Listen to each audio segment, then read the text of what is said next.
This channel does not promote any violent, harmful, or illegal activities. All content provided by this channel is meant for an education purpose only. প্রথমে আসে অভিজিৎ গাঙ্গুলি খবরে। যাদবপুরে বামেদের হয়ে তাকে লড়াইয়ের প্রস্তাব দেওয়া হয়েছিল। 2-4 দিন তিনি ভেবেছেন এবং তারপর সেই প্রস্তাব তিনি ফিরিয়ে দিয়েছেন।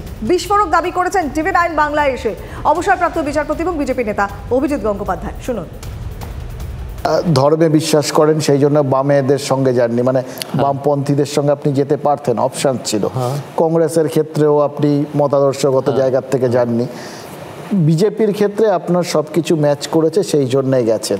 মানে এই রকম ব্যাখ্যা করে এবং অপশনসগুলোকে যাচাই করে তারপরে একটা সিদ্ধান্ত নেওয়া রাজনীতিতে ইদানিংকালে এরকম র্যাশনালি কাউকে আমরা বলতে শুনি। সিপিআইএম এর পক্ষ থেকেও কিন্তু আমার কাছে প্রস্তাব ছিল যাদবপুর কনস্টিটিউয়েন্সি থেকে দাঁড়ানোর।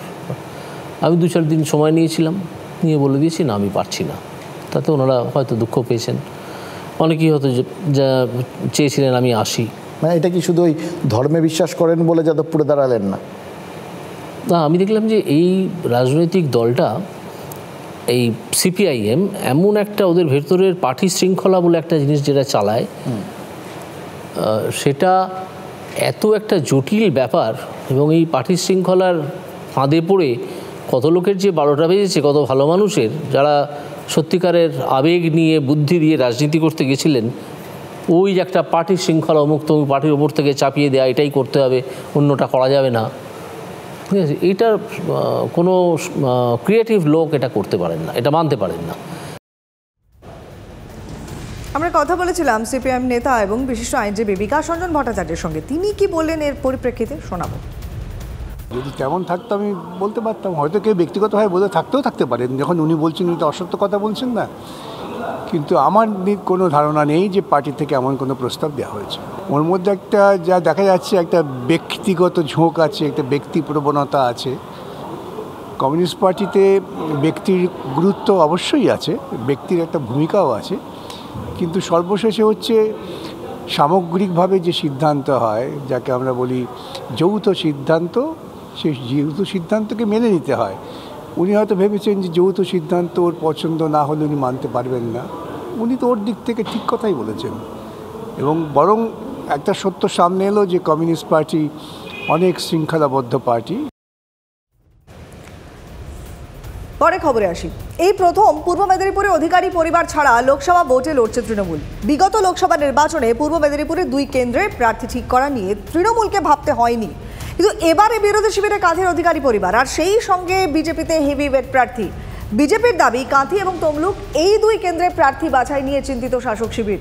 প্রার্থী ঠিক করতে হলে প্রার্থী ঠিক হয়ে গেলেও জিততে বেগ পেতে হবে শাসক দলকে। কিন্তু তৃণমূল নেতা এবং জেলা পরিষদের সভাধিপতি উত্তম বারিকের পাল্টা দাবি ঠিক সময় 2 কেন্দ্রে প্রার্থী ঘোষণা হবে। প্রার্থীর নাম ঘোষণা হলে বিজেপি বুঝতে পারবে লড়াই কোন জায়গায়। জেলার 2 কেন্দ্রে তৃণমূল প্রার্থীরা জিতবে বলে আশাবাদী শাসক দল। তবে আমরাও চাই ভারতীয় জনতা পার্টি অভিজিৎ গঙ্গোপাধ্যায়কে এই তমলুক লোকসভা কেন্দ্র থেকে প্রার্থী করুক। এই মেদিনীপুর জেলার মানুষ, তমলুক লোকসভার মানুষ তাকে উপযুক্ত জবাব দেবেন, তার কারণ তিনি বিচারপতির আসনে বসে রাজনৈতিক উদ্দেশ্য প্রণোদিত ভাবে যেভাবে বাংলার হাজার হাজার শিক্ষিত যুবকের ভবিষ্যৎ নিয়ে টানাটানি করছিলেন, পরবর্তীকালে তার সেই রায়ের বিপক্ষে সুপ্রিম কোর্ট বিচারপতি গঙ্গোপাধ্যায়ের সিদ্ধান্তকে ভর্ৎসনা করেছেন। তিনি রাজনৈতিক উদ্দেশ্য প্রণোদিত ভাবে ভারতীয় জনতা পার্টির হয়ে বিচারপতির আসনে বসে দালালি করছিলেন, এটা পরিষ্কার হয়েছে। কাঁথি আমাদের বিজেপির প্রার্থী সৌমেন্দু অধিকারী হয়েছেন, খুবই আনন্দের বিষয়। এবং তমলুকে যিনি নাম ঘোরাফেরি করছে, চারদিকে ছড়াছড়ি করছে, সেটা এখনও আমরা দলীয়ভাবে বা অফিসিয়ালি আমরা কিছু নির্দেশ পাইনি এখানে কে প্রার্থী হচ্ছেন। অভিজিৎ গাঙ্গুলি হলে তো আমাদের খুবই ভালো হয়। ওখানে কিছু উৎসুক আমাদের কর্মীরা যারা আনন্দ ধরে রাখতে পারছে না, খুবই আনন্দ যে স্যার আসছেন। সন্দেশখালী থানার ওসি বদল, বিশ্বজিৎ সাপুইকে বদলি করা হয়েছে বকশী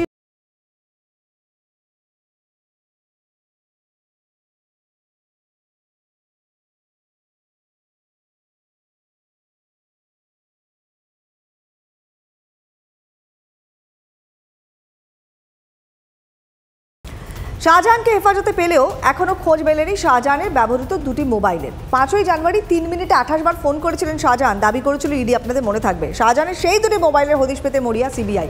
মোবাইল দুটি কোথায় জানতে নিজাম প্যালেসে চলছে টানা জিজ্ঞাসাবাদ। ফোন হাতে পেলে অনেক তথ্য সামনে আসবে বলে মনে করছেন তদন্তকারীরা। মোবাইল ফোনে কি রহস্য? রেশন দুর্নীতি ছাড়াও আর কোন তথ্য লুকিয়ে রয়েছে ওই ফোনে? নজরে কেন্দ্রীয় এজেন্সির।